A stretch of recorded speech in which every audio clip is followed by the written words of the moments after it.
that at the camp, and we had just a wonderful, wonderful time. My friend Bridget Stiegel is in the book. She is a seamstress. She sews, and I started sewing as a young girl, so I could sew. And I said, well, I want to do the quilting, and so we all decided to do the quilting. And I made the blue block. That was me. I made that quilting block. I had never quilted. And after we made that, and we had a good time at senior camp, and we had so much fun with paint parties and lunches and workshops and all the kind of things that you wouldn't think a senior camp. There was none of this mindless stuff going on. You know, it was things that got you invigorated, that got your neurons firing off and got your creative juices just flowing. And I've always been a creative type person, more with arts and crafty type stuff, so I was game for it. But when Paulette spoke about going to Lawrence, Kansas, where we met Marla to do the quilting portrait, I created one of myself, and I really enjoyed the process, but I didn't want to quit it. I put that one on fabric and whatever, and I showed my son, you know, I was, of course, you know, you proud. So I was showing anybody actually that would look at it. I showed my son, and he was like, Mom, I saw this painting at a gallery in Wisconsin. He was camping or glamping or something. He saw this portrait of this African lady, and he was like, can you do this? He sent me the picture. He said, can you do this? I said, I don't know. I'll try. So I said, well, I'm not going to quilt it. I'm going to put it on canvas. So I took the process that I learned from Marla of quilting a portrait and thought about how to put it on canvas. Mm-hmm. And I first of all, you know, Google is your friend, but Google wasn't my friend. Google wouldn't tell me nothing. And I couldn't believe that nobody had a tutorial out on Google. Mm-hmm. Now you can find it. But at that time, I could not find it. Now, I don't know if I don't know. I did the searches. I'm an IT person. I know I searched right. I couldn't find it. So then what I did was I just took and whatever, you know, things pop into my brain, and I figured it out, and I got my lady finished. And when I got ready to mount her to the canvas, I didn't like it. I felt like she was flat. Mm-hmm.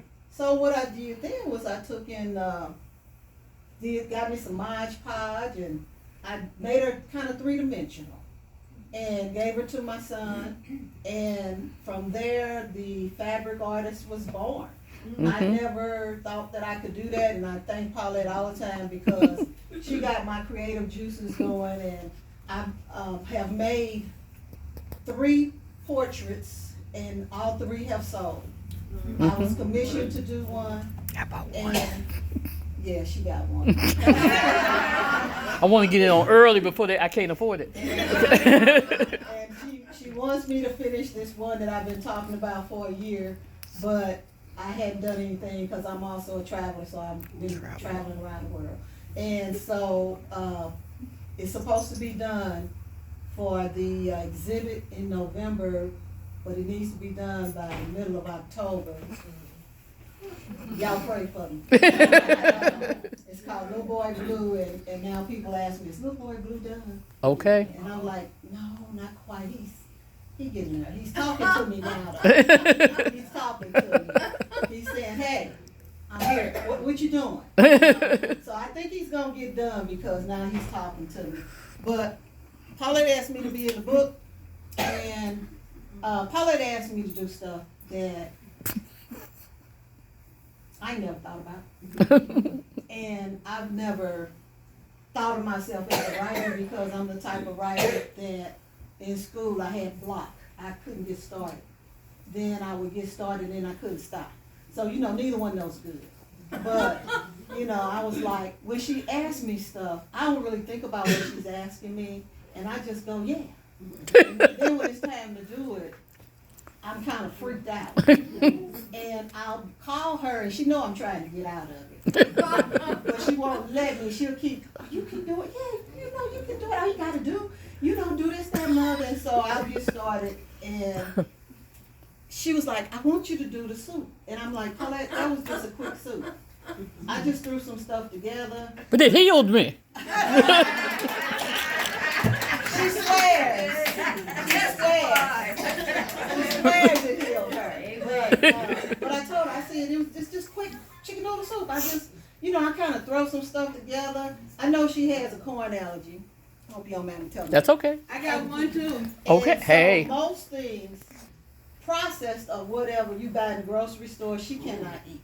And I knew she needed something of substance that she would eat. So I just threw some stuff together.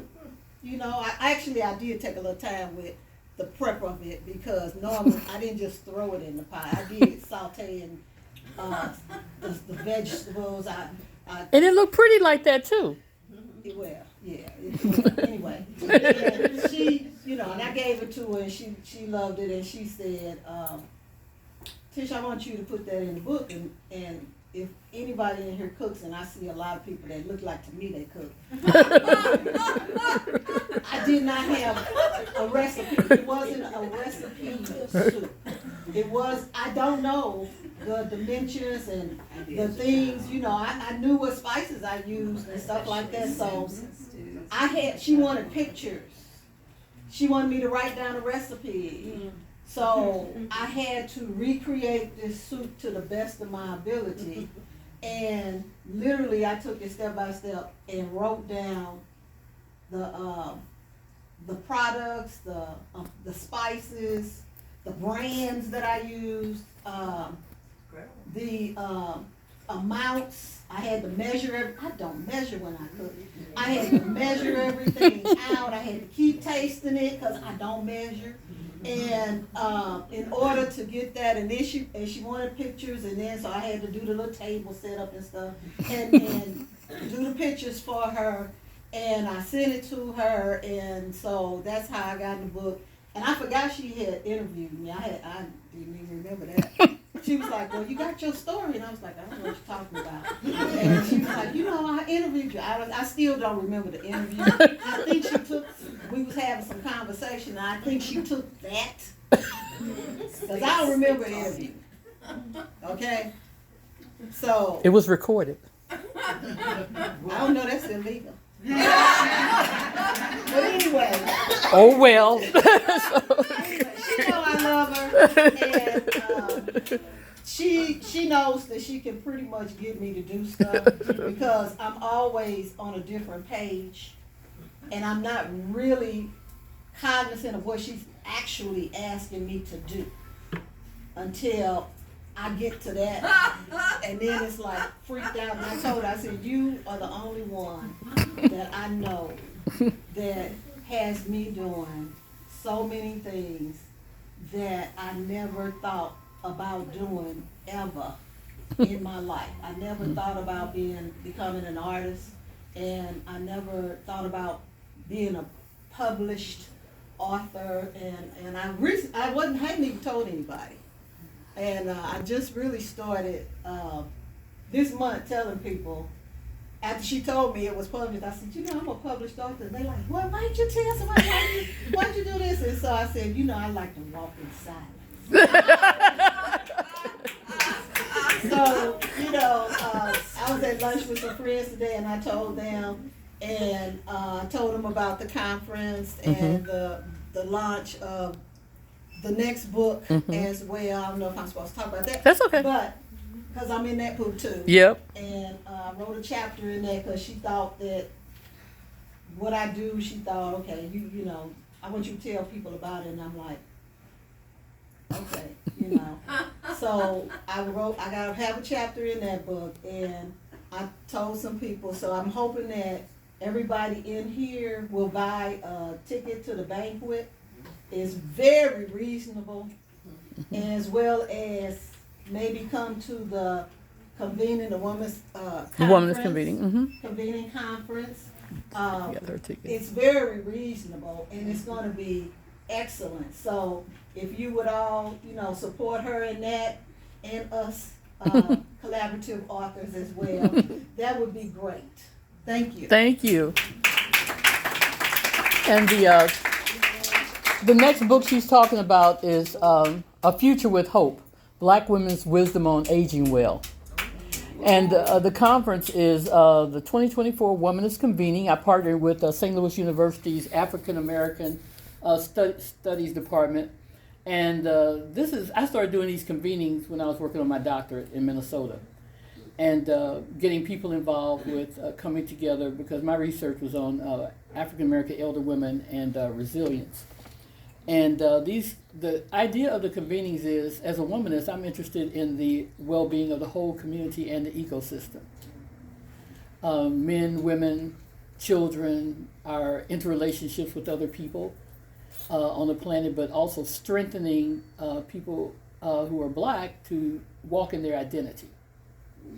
And so the conference has been certified by the Missouri chapter of the National Association of Social Workers. So if you know social workers, they can get up to 4 clock hours of CEUs. And the conference is October 29th and 30th at St. Louis University, and I can give you more information about that later.